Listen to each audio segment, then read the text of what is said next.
오늘은 이 말씀을 가지고 택하신 백성들을 위하여 쉬지 않고 일하시는 하나님, 그런 주제로 말씀을 전하겠습니다. 택하신 백성들을 위하여 쉬지 않고 일하시는 하나님. 자, 하나님께서는 지금 이 시간에도 여러분이 새벽에 나와서 예배하고 기도하고 하는 이 시간에도 하나님 주무시고 계시는 게 아니에요. 하나님은 졸지 아니하시고 주무시지 아니하신다 그랬죠. 하나님은 여러분들을 위해서 쉬지 않고 일하고 계십니다. 오늘 말씀이 그걸 우리에게 보여줘요. 성경 66권은 택하신 백성들을 위해서 쉬지 않고 일하시는 하나님에 대한 이야기예요. 하나님 여러분 얼마나 사랑하시냐면은 여러분을 위해서 하나님은 쉬지 않으세요. 우리는 밤에 잠자고 왔는데 하나님은 쉬지 않고 일하신다고 오늘 성경에서 하나님이 그렇게 말씀을 하십니다.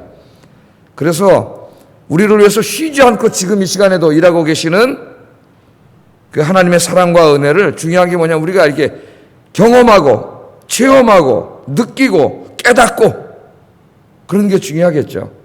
오늘 이 시간이 그런 시간이 되기를 바랍니다. 자, 1절 말씀 한번 읽어보겠습니다. 1절에 바로 그 말씀을 하세요. 읽어봅니다. 시작.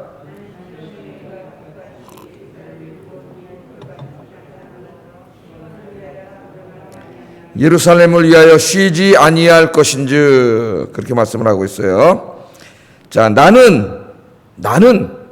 누군지는 모릅니다, 우리가지. 근데 나는 시온의 의가 빛같이 예루살렘의 구원이 횃불같이 나타나도록 시온을 위하여 잠잠하지 아니하고 예루살렘을 위하여 쉬지 아니할 것이다. 그렇게 말을 하죠. 여기 나라고 하는 분이, 여기 나가 누구냐?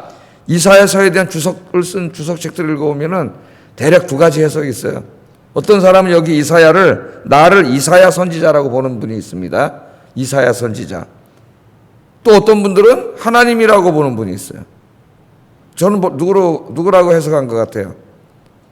제목이 벌써 나오잖아요. 저는 하나님이라고 해석을 했겠죠. 만일 여기 나가 이사야 선지자라고 한다면은 1절은 이사야 선지자가 시온을 위해 쉬지 않고 일하고 기도하겠다는 의미가 되는 겁니다. 그죠? 이사야 선지자라면. 그런데 여기 나아가 하나님일 경우에는 하나님께서 시온을 구원하시기 위해 쉬지 않고 일하실 것이라는 의미가 돼요. 어느 해석이 옳을까? 두 해석이 다 그냥 문자적으로 보면은 가능하지만은 전체적인 62장의 내용을 보면은 여기 1절에 나는 하나님이신 것이 분명합니다. 왜냐하면 62장 전체가 하나님께서 택하신 백성들을 위해서 일하시는 모습으로 하나님을 보여주고 있기 때문이에요. 쭉 자세히 읽어보면은 여기 62장에 나는 하나님임이 틀림없습니다. 하나님. 그러니까 하나님이 말씀하시는 거예요. 여기 시온은 그 다음에 나오는 예루살렘하고 동의어죠. 같은 말이에요. 여기 또 시온의 의, 예루살렘의 구원 반복하고 있지만은 다 같은 말이에요. 구원이라는 같은 말이죠. 여기 의는. 예? 그러니까 나는 시온의 의가 빛같이 예루살렘의 구원이 횃불같이 나타나도록 시온을 위해 잠잠하지 아니하고 예루살렘을 위해 쉬지 아니할 것이다. 하나님께서 그렇게 말씀을 하셔요. 자, 하나님은 지금 하늘 보좌에서 편안히 앉으셔가지고 팔짱을 딱 끼시고 온 세상에 일어난 일들을 이렇게 탁 제3자의 입장에서 관망하시면서 그렇게 쉬고 계시는 하나님이 아닙니다. 오늘 말씀을 보면은 하나님은 지금 이 시간에도 택하신 백성들을 구원하시기 위해서 쉬지 않고 부지런하게 일하고 계세요. 자, 성경 창세기를 한번 읽어보시면은 하나님이 세상을 창조하실 때 6일 동안 창조하셨습니다. 그리고 7일째는 뭐 하셨어요? 안식하셨어요. 샤밧. 하나님이 쉬셨다는 말이에요. 그래서 우리가 이제 안식일을 지키게 되는 거예요. 일주일 주기로. 하나님이 6일 동안 창조하시고 7일째 안식을 취하셨습니다. 쉬셨어요. 그런데 하나님의 쉼을 깨트린 일이 벌어졌어요. 그게 뭐냐면은 아담과 하와가 사탄의 게임에 넘어가서 하나님의 말씀에 불순종하고 죄진 거죠. 죄짓고 타락하는 바람에 하나님의 안식이 깨졌습니다. 그래서 그 다음부터 하나님은 안식하고 계시지 않고 오늘 여기 있는 말씀처럼 하나님의 택하신 백성들을 구원하시기 위해서 쉬지 않고 일하시는데 오늘 말씀해 보면 잠잠하지 아니하고 쉬지 않는다. 그렇게 말합니다. 잠잠하지 않고 쉬지 않는다. 그래서 우리 예수님께서도 이 땅에 오셔서 안식일 날, 유대인들은 이 말씀을 잘못 이해해가지고 안식일 날 아무것도 안 하는 건지 알았어요. 예수님이 안식일 날 막 병자를 고치거든요. 예배에 왔다가 안식일 회당에 손 마른 여인이 오고 막 이러니까 안식일 날 병자가 성전에 있다는 거는 안식이 없다는 거예요. 왜냐하면 안식이 완전히 이루어지면은 병자가 있으면 안 돼요. 근데 병자가 있잖아요. 그 예수님께서는 안식을 주시기 위해서 오신 분이, 그래서 병자를 고쳐주시죠. 그 병자가 성전 예배에 왔다고 뭐 안식을 평생 누리겠어요? 그 병이 있는 한 못 누리는 거지. 그가 안식을 누리려면 병을 고쳐줘야 돼요. 그 우리 예수님이 안식일 병을 고쳐주신 거예요. 그 의미가 뭐예요? 예수님이 이 땅에 오신 이유는 안식을 주시기 위함이에요. 병자는 병이 나야 안식을 누리지. 예? 그래서 안식을 주셨죠. 그랬더니 유대인들이 막 들고 일어나가지고 바리새인들이 당신이 안식일 날 왜 병자를 고치냐? 예? 막 그렇게 따져 물어 예수님 죽이려고 그랬죠.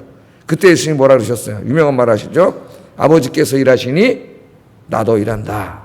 그렇게 말씀했습니다. 그러니까 하나님이 안식하고 계시잖아요. 이 땅에 인간들이 죄 짓고 그 엄청나게 죄를 짓고 살 뿐만 아니라 죄로 인해서 죽음이 찾아오고 질병이 찾아오고 모든 실존적인 고통이 찾아와. 그 마음의 질병 때문에 우울하고 불안하고 두렵고 이게 살잖아요. 특히 코로나 바이러스가 가득 찬 지금 이때는 하나님 우리를 불쌍히 여기시고 하나님 우리를 구원하시기 위해서 어떻게 한다고요? 우리를 위해서 쉬지 않고 일하시는 하나님임을 우리에게 이야기하고 있습니다.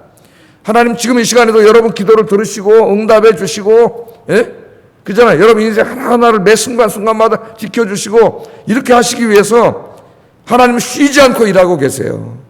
할렐루야.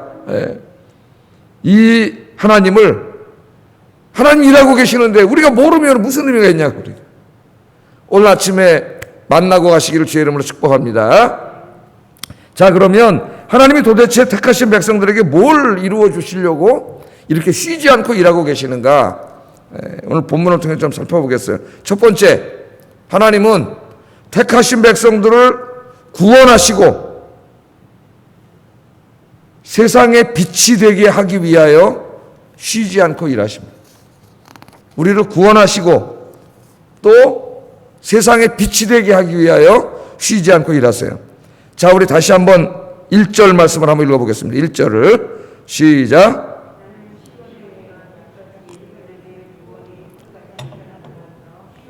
잠잠하지 아니하며 예루살렘을 위하여 쉬지 아니할 것인즉.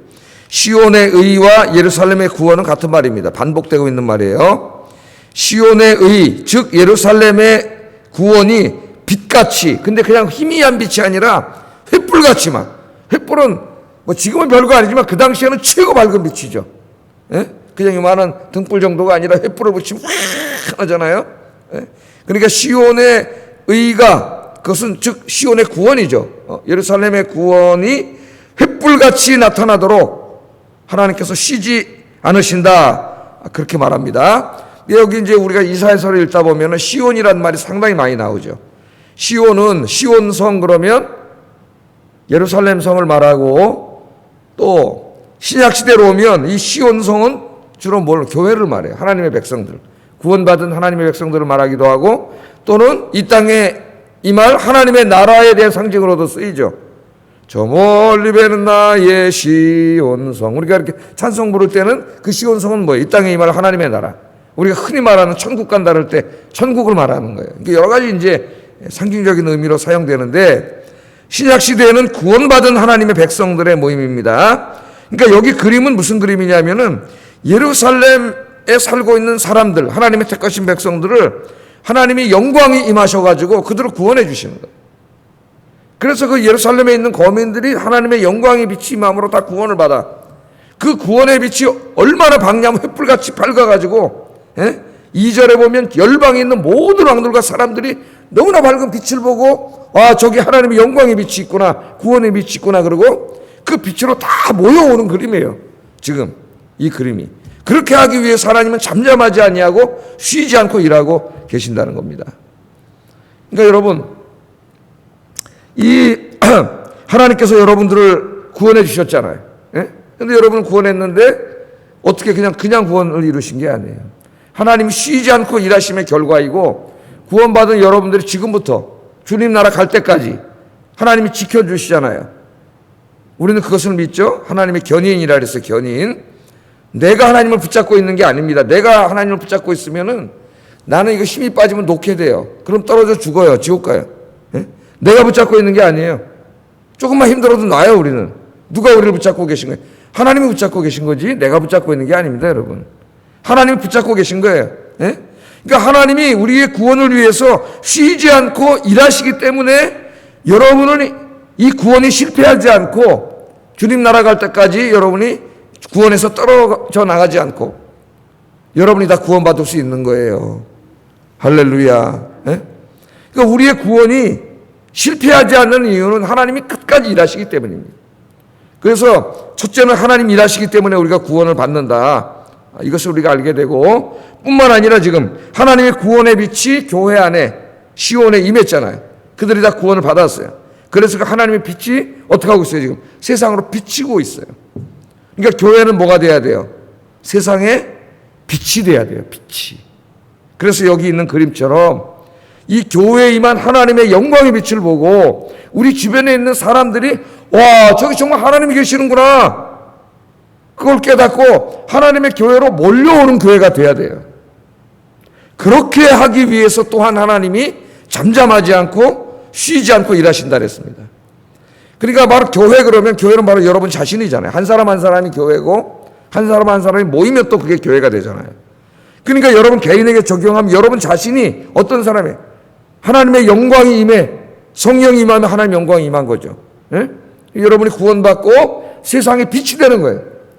세상에 빛이 돼서 하나님의 영광을 세상에 비추는 거죠. 그렇게 해서 많은 사람들이 우리를 보고 아영교회로 몰려오는 거예요. 할렐루야. 그렇게 되게 하기 위해서 하나님이 쉬지 않고 일하고 계신다는 거예요. 그러니까 우리를 구원하실 뿐만 아니라 세상에 하나님의 영광의 빛, 구원의 빛을 비추는 빛으로 만들기 위해서 하나님은 지금 이 시간에도 쉬지 않고 일하시는 거죠. 그러니까 여러분 한번 저 모세를 생각해 보세요. 모세가 40일 동안 시내산에 올라가서 금식기도를 했지 않습니까? 십계명 받을 때 40일을 금식기도하고 십계명을 받아가지고 산에서 내려오는데 사람들이 모세 얼굴을 볼 수가 없었어요. 왜? 바로 이 하나님의 영광이 임해 있었기 때문에 그 영광의 빛이 너무나 강하게 비춰가지고 모세 얼굴을 볼 수가 없어서 모세가 영광을 수건으로 가렸다 했습니다. 그러니까 여러분, 예수 믿는 사람들이 정말 예수를 잘 믿고 늘 기도와 말씀으로 하나님 앞에 가까이 가면 성령이 충만해져가지고 그 얼굴에서 그 삶에서 아우라가 나요. 아우라. 빛이 나요. 그 빛은 무슨 옷을 잘 입고 뭐 돈 많이 꾸미고 이래서 나는 빛이 아니에요. 그 하나님을 그 사람이 깊이 만나고 정말 성령 충만한 사람이 되면 정말 빛이 납니다. 그래서 사람들이 와, 저 사람은 왜 이렇게 행복해 보이지? 왜 이렇게 얼굴이 환해 보이지? 에? 그렇게 깨닫게 돼요. 빛이 나. 그 사람의 말에도 빛이 나고 인격에도 빛이 나고 도덕적 품성에도 빛이 나고 그 사람이 하는 모든 곳에 세상 사람들과는 구별되는 빛이 나요. 그게 바로 세상의 빛이 되는 거예요. 그 사람들이 존경하게 되는 거예요. 좋아하게 되는 거예요. 그 빛이 환하게 비추는 거예요. 여러분 자신도 비추고 여러분이 모인 우리 아영교회 그런 분들이 모이니까 여기 지금 뭐하지? 시온의 의가 빛같이 예루살렘의 구원이 횃불같이 빛나는 것처럼 이곳에 임한 하나님의 구원, 그 영광의 빛이 온 땅에 여러분으로 인하여 환하게 비춰가지고 우리가 뭐라고 안 해도 세상 사람들이 그 빛을 보고 아영교회로 몰려오는 교회, 그런 교회로 만드는 일에 더욱 힘쓰시기를 주의 이름으로 축복합니다. 하나님이 그 일을 위해 지금도 쉬지 않고 일하고 계시기 때문에 우리도 일해야 되는 거예요. 그 일을 위해서. 하나님은 일하시는데 바로 여러분을 하나님의 손과 발로 사용해서 일하십니다. 그래서 우리 하나님의 동역자가 돼야 돼요. 이 일에 쓰임받는 여러분 되기를 주의 이름으로 축복합니다. 자, 두 번째, 하나님이 또 뭘 위해서 일하시느냐? 오늘 또 하나님 기가 막힌 말씀을 하세요. 택하신 백성들을 가장 소중하고 영광스러운 존재로 만들기 위해서 쉬지 않고 일하신다 그래요. 여러분, 저 가방이 똑같은 가방이 있어도 저기 남대문 시장에서 파는 가방은 한 3, 4만 원이면 사고 여기 어디 명동이나 강남에 가서 명품 가방 가면은 최소한도 몇백만 원을 줘야 가방을 사잖아요. 그 명품 가방을 만드는 사람들이 명품을 만들기 위해서 얼마나 최선을 다해서 일합니까? 그래서 명품 가방을 만들죠. 근데 하나님의 마음이 그러세요. 하나님은 저와 여러분을 그냥 시시한 존재로 만들기를 원하지 않습니다. 하나님 앞에 가장 소중하고 영광스러운 존재로 만들기 위해서 하나님은 쉬지 않고 일하세요. 3절 한번 읽어보겠습니다. 3절 하나님 뭐라고 말씀하시는지 시작.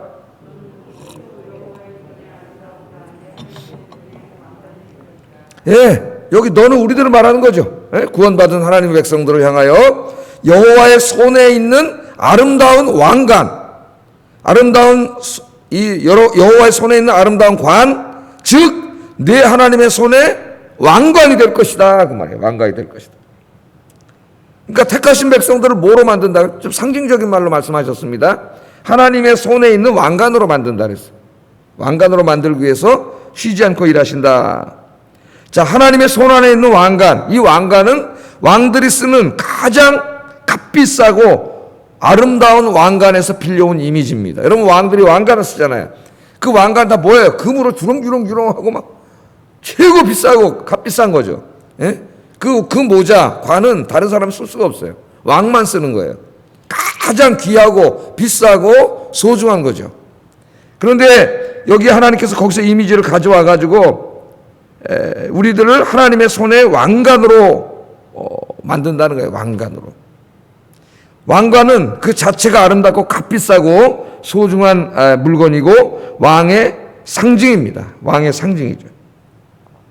자, 그러니까 이게 무엇을 상징하냐면은 하나님께서 우리들을 하나님 앞에 가장 고귀하고 소중하고 아름다운 존재로 만들기를 원하신다는 거예요. 왕관과 같은 존재. 여러분은 하나님의 손 안에 있는 왕관 같은 존재, 하나님께 가장 소중하고 고귀한 존재인 줄로 믿습니다. 명품백 하나 있어도 여러분 그거 다 해가지고 이거를 갈고 닦고 그냥 가지고 다니고 그냥 그렇잖아요. 그런데 하나님께서는 우리들을 뭐 그 정도가 아니라 하나님이 가장 소중하고 고귀하게 여기는 왕에게 제일 중요한 건 왕의 상징을 나타내는 그 고귀한 왕관이죠.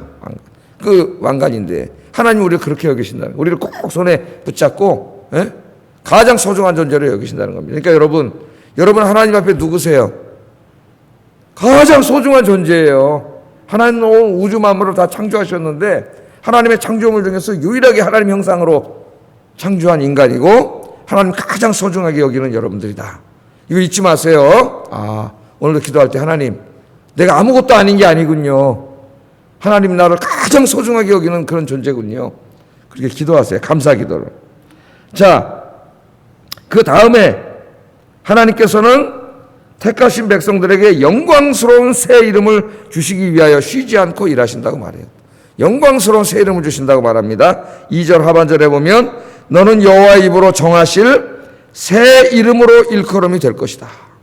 그러니까 차창모인데 차창모라는 이름으로 불리잖아요, 사람들에게. 근데 이제 하나님이 영광스러운 새 이름을 주신다네. 이름이 마음에 안 드는 사람은 요새 이름을 바꾸죠.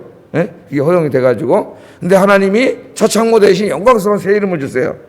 그 새 이름이 뭐냐? 그게 이제 이 4절, 5절에 나옵니다. 두 가지 이름이 나와요. 같이 한번 읽어보겠습니다. 시작.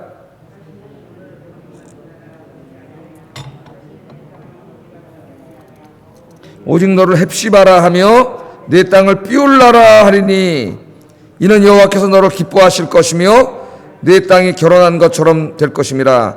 마치 청년이 처녀와 결혼함 같이 내 아들들이 너를 취하겠고 신랑의 신부를 기뻐함 같이 내 하나님이 너를 기뻐하시리라. 두 가지 이름을 주셨는데요. 하나는 뭐라 그래? 네 새 이름 줄게. 이제 차창모 목사 너한테 새 이름 줄게. 여러분에게 다 똑같이 하시는 말씀. 그래서 우리는 이름이 다 같아요, 사실은. 헵시바 들어보셨나요? 헵시바라 하리라. 또 하나는 뿔라라 하리라. 두 가지 이름을 주셨어요.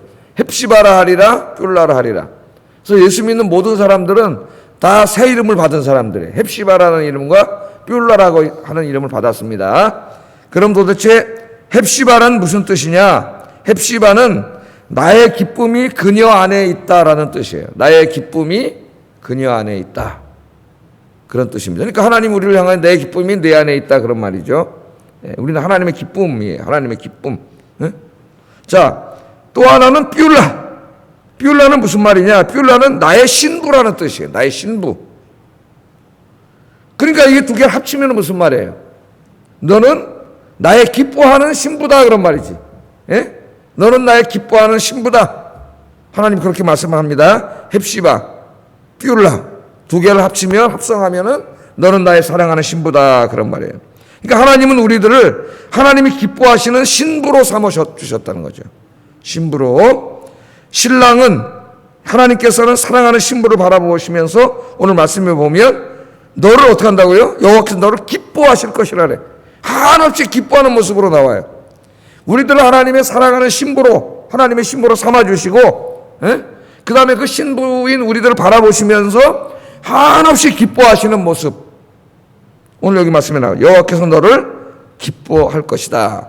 그러면서 그 의미가 뭐냐 하는 것을 이제 결혼에다 비유해서 말씀을 하세요. 여러분, 저 결혼식 날 우리가 결혼식장에 가잖아요. 그러면 결혼식장에 가면은 신랑과 신부가 있죠. 근데 이제 신랑은 그냥 양복 하나 입고 그냥 이렇게 와 있지만은 신부는 막 그게 아니지 않습니까? 예? 막 면사포를 쓰고 큰 웨딩 드레스를 입고 딴 날은 절대 입지 않는 옷이죠. 그 옷은 그날 하루만 입는 옷이에요. 예? 그 화장을 딱 그렇게 앉아 있으면 신랑이 잠깐 신부를 보러 왔다가 우와 깜짝 놀라죠. 제가 텔레비전에서 가끔 드라마를 보니까 그런 게 있더라고요. 자기 신부하고 결혼하기 전에 웨딩드레스 맞추러 가가지고 웨딩드레스 입고 짠! 뭐 입을까? 그러면 대여섯 번 갈아입고 나오더라고 보니까 짠! 하고 우와! 이런 모습을 보게 되는데 오늘 하나님의 모습을 거기다 비유하고 있어요. 결혼식 하는 날 자기 아내가 될 사람이 신부의 그 너무나 이쁘고 아름답게 치장한 모습을 보고 넋이 나가는 거죠. 너무 기쁘고 너무 기분이 좋고 그런 모습으로 하나님의 모습을 소개하고 있습니다. 하나님의 마음이 이와 같다. 이와 같다는 거예요. 우리들을 바라보시는 마음이 결혼식 날 신랑이 신부를 바라보는 바로 그 기쁨과 그 행복 그것과 같다는 거예요. 결혼식 날 신랑이 신부를 보고 기뻐하는 것처럼 하나님께서는 하나님의 신부인 저와 여러분을 보고 하나님이 기뻐하신다랍니다. 기뻐하신다. 네? 여러분 결혼식을 잘 보세요. 똑같은 게 있습니다. 하나님 우리를 신부 삼아줬다는 게 도대체 무슨 말이야? 네? 우리 그렇게 생각을 한번 해봐야 돼. 내가 하나님 신부 됐다는 게 무슨 의미지? 왜 하나님이 우리를 여러 가지 언약적인 비유가 있는데 신부, 하나님 신랑이시고 신부에다가 비유를 했지 왜 신부라는 이미지를 하나님이 사용하셨지? 그걸 잘 한번 생각해 보세요. 자 여러분 한 남성이 한 여성을 자기의 신부로 맞이했다고 하는 데는 많은 의미가 내포되어 있는 겁니다. 그 안에는 어떤 의미가 내포되어 있어요? 이 남성은 우선 많은 여인들 중에서 이 여인만을 배타적으로 사랑했다는 그죠? 많은 여인을 다 사랑하면 바람둥이가 되지. 예? 선택을 한 거예요. 선택을. 결혼은 한 사람밖에 선택을 못 하잖아요. 예? 선택을 했습니다. 사랑했습니다. 많은 여인들 가운데 이 여인을 선택하고 사랑했어요. 이 여인만을 바라보며 한없이 기뻐합니다. 신랑이 모든 여자들을 보고 다 기뻐하면 안 되겠죠. 총각 때는 그렇게 살다가 이제 결혼해서 한 아내가 생기면 자기 아내만 바라보고 기뻐해야지 자기 아내만 바라보고 기뻐하는 게 여기저기 다 쳐다보고 기뻐하면은 그건 바람둥이죠. 예. 바로 그런 의미예요. 또 앞으로도 이 여인만을 위해 모든 일을 할 것이고 이 여인만이 자기 인생의 기쁨의 근원이 될 것이고 뿐만 아니라 평생 동안 남편으로서 아내를 돌봐줄 것이고 필요한 것들을 다 공급해 줄 것이고 철저하게 보호해 줄 것이라고 하는 그 의미가 여기 다 담겨 있잖아요. 결혼에는 내가 당신 손에 물 한 방울 안 묻히게 해줄게 그러잖아요. 남산에 가면 자물통이 그냥 굉장히 많이 있는데 거기 한번 읽어보세요. 예? 거기 세상에서 아름다운 말은 다 있고요. 좋은 시는 다 써 있어요. 그 남자가 고백하는 말을 보면 진짜 기가 막힙니다. 여기 한 남성이 여성을 맞이했다고 하는 데는 이 모든 것이 포함되어 있는 것처럼 하나님이 우리를 하나님이 사랑하시는 하나님이 기뻐하시는 신부로 맞이했다고 하는 데는 이 의미가 다 있어요. 하나님은 우리들을 사랑하셨습니다. 우리들만 선택하셨어요. 우리들을 바라보시면서 기뻐하십니다. 우리들을 돌봐주십니다. 필요한 것들을 공급해 주십니다. 철저하게 보호해 주십니다. 날마다 우리들만 바라보고 생각하십니다. 하나님이 우리를 신부 삼아줬다고 하는 데는 바로 이러한 모든 언약적인 의미가 여기에 다 담겨 있는 거예요. 자, 그러면 여러분, 하나님의 신부인 우리는 어떻게 되겠어요? 신부인 우리는. 신부도 역시 마찬가지입니다. 신랑만 바라봐야 합니다. 신랑만을 사랑해야 됩니다. 다른 남자에게 한눈 팔면 세상에 간음하는 거예요. 그래서 우상 숭배하고 세상으로 가서 죄 짓는 것을 세상에 간음한다 그랬어요. 간음. 왜? 우리가 하나님의 신부라고 이야기했기 때문에. 예? 다른 남자를 사랑하고 다른 남자에게서 기쁨을 찾고 다른 남자를 바라보면 음탕한 여인이 되는 거예요. 그것은 간음이에요. 남편에게 죄를 짓는 겁니다. 그러므로 성도는 누구만 바라봐야 돼요? 신랑이신 하나님만 바라봐야지. 하나님만 사랑하고 하나님으로 인해 기뻐해야 됩니다. 그게 하나님과 우리와의 관계예요. 관계. 하나님은 도저히 사랑받을 자격이 없는 고멜과 같은 우리들을 사랑하시고 하나님이 너무나 사랑하는 신부, 하나님이 기뻐하시는 헵시바, 뷸라로 저와 여러분을 삼아주셨습니다. 지금도 하나님은 변치 않으시고 우리를 지키시고 사랑하시고 기뻐하고 계세요. 하나님의 신부된 저와 여러분들도 남은 인생 오직 하나님만 바라보고 하나님만 사랑하며 하나님만을 기뻐하며 하나님께 헌신하는 삶을 살아가는 저와 여러분 되기를 주의 이름으로 축복합니다. 하나님의 정결한 신부가 되어야 된다. 잊지 마시기 바랍니다. 기도하겠습니다. 자, 하나님이 어떤 하나님인가 우리가 지금 공부했습니다. 하나님은 택하신 백성들을 구원하시고 복주시기 위해서 쉬지 않고 일하시는 하나님. 또 하나님은 우리를 고귀하고 값지고 그죠? 존귀하고 사랑하는 존재로 만들기 위해서 쉬지 않고 일하고 계신다. 그래서 우리는 하나님의 구원받은 자요, 쓰임받는 자요, 하나님이 가장 고귀하게 여기고 사랑받는 자가 됐다. 이것을 우리가 깨닫게 됐어요. 이 은혜에 늘 감사하게 하시고 내 남은 인생 역시 세상에 간음하지 않고 하나님만 바라보고 하나님만 사랑하며 하나님께 헌신하며 하나님 안에서만 기쁨을 찾으며 살게 하여 주시옵소서. 기도하겠습니다. 사랑과 은혜가 충만하신 하나님 감사합니다.